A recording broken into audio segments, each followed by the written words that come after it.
این زنان از یون خوجگی دهقانی نیستند. دسته معین عبارت از 15 نفر زنان خانشین از دهه مهرآباد دهات گلستان ناحیه واسه میباشند. فعالیت آنها به سمت کشاورزی روانه گردیده با دعوت خواجگی ها کار میکنند. این نوبت با دعوت خواجگی دهقانی به نام رستم در دهه زرکاران دهات به نام میرزا علی ویسف زمین پیاز را از علفهای بیگانه تازه می نمایند. برگاد استحصالی اخیران تشکیل کردگیم.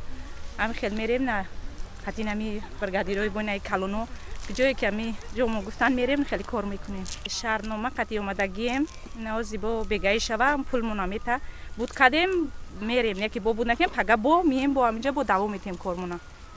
شما خیلی کوشش کردیم که بود کنیم که با پگه با دیگه کارو با بسیار نه طرفی کلاب میریم طرفای کلاب همون سمی توگرگ دا میریم همینجا دخواه پایا میچینیم پخته میچینیم نمی خیلی پیاز همه تمام چین همون کار باشه همون کار را میکنیم. دسته استحصالی زنانه راهبر دارند. فرمایش را در خصوصی کار او قبول می نماید. این شغل را از آن دوست داشته صافدلانه محنت میکنند. محنت دسته زنانه به خواجگی های دهقانی معقول می باشد. از همین سبب مدت 5 سال فعالیت آنها یگان روز بیکار نماندند. امروز اینجا فردا باشد خواجگی دیگر آنها را انتظار است. گزارش خواجه نظریف خدای نظر ظهوروف از ناحیه واسه برای برنامه اطلاعاتی نوید.